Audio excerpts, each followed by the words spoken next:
Well, maybe we can ask a question. No, just behind you. One, please. It's a question for Face to Facebook. Have you thought into making the data publicly accessible, and what would be the legal impact of that?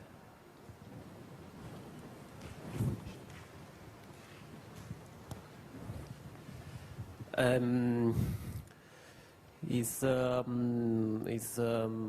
really hard to make this data public because of course Facebook say that is owned by them.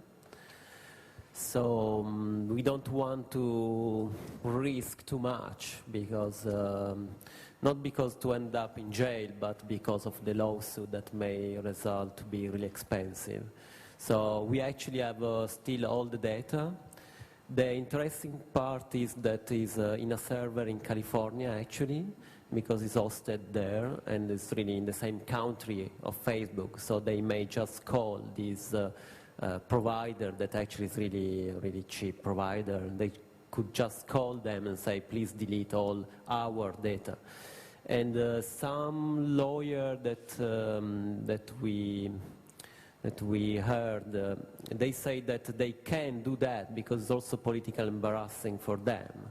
Because if they ask to delete this data, then it seems that they have the copyright on this data. But it's not true because this data is owned by the user of Facebook. So we are both in a situation that we can't say then we can't say that we can delete or we can keep or we can publish because it's really controversial, even for us, because we may also publish it, but maybe some user is not happy about that, so we may also get we can get sued from users, not only by Facebook. Yeah, I would only add that the question is who owns your face once it's a JPEG on the internet. But it's also important, connecting to the previous question, where you act.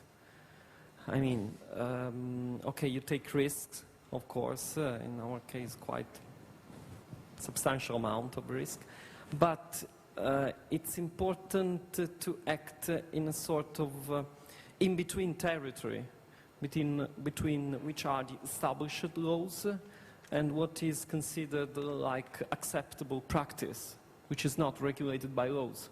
So acting in this territory, it's risky, but it means that you are kind of researching what's the current situation that has been defined and codified by law.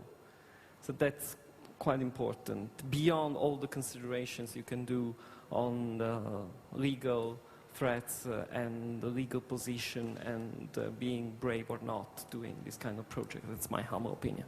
Can I ask a question? Where do you find yourself within the frameworks of Facebook?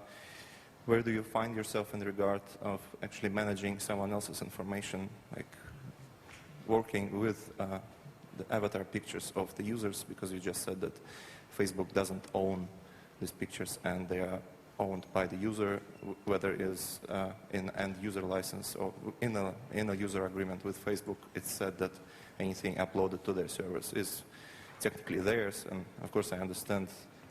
I think I'm in the same position towards this agreement that it's simply incorrect to expect people giving up their faces. But nevertheless, you are engaging in an activity very similar to what Facebook does. You operate with people's content. Where do you find yourself? Like, what is your position? Being this data public, I mean, if you take a Facebook profile picture, legally, when you upload it on Facebook, it's owned by Facebook, but after some actions by users a couple of years ago, Facebook agreed that it's also yours, somehow. But legally, on Facebook, it's them. I mean, it's their picture. So where I think that we position as in between the two because the data is public. So we position as any other user that can exploit this not really defined situation. So not as somebody taking over it, but as somebody who is showing what can be done in it. And of course, I mean, my personal experience receiving mail of angry people who really were scared by that, scared by being found by somebody else on that platform was also emotionally involving. But I thought it's something that I can emotionally take a step out of it. Yeah, I may be back to you with the same question. If you feel bad to manipulate the reality of someone else, and as you said, it's a healthy paranoia, right? So we usually say that it was a healthy, shocking therapy somehow. And a detail is that the dating website was not indexed on Google, so we didn't spoil, marriage or families because people couldn't find themselves. They could find themselves only through the art context, the news about this project. So it was not against the user anyway. And about taking, owning, not owning, but, I will store this 1 million picture probably forever. And for me, it's just like taking a picture on the street or like in a crowded stadium. It's just people, and I think there is not nothing bad of that. They even agreed on the fact to publish this picture, so it's fine for me. Well, I agree with you, in fact. Because the interesting moment is that you don't necessarily have to scrape the content, right? You can just browse to Facebook, and the pictures will eventually end up in the cache of your browser.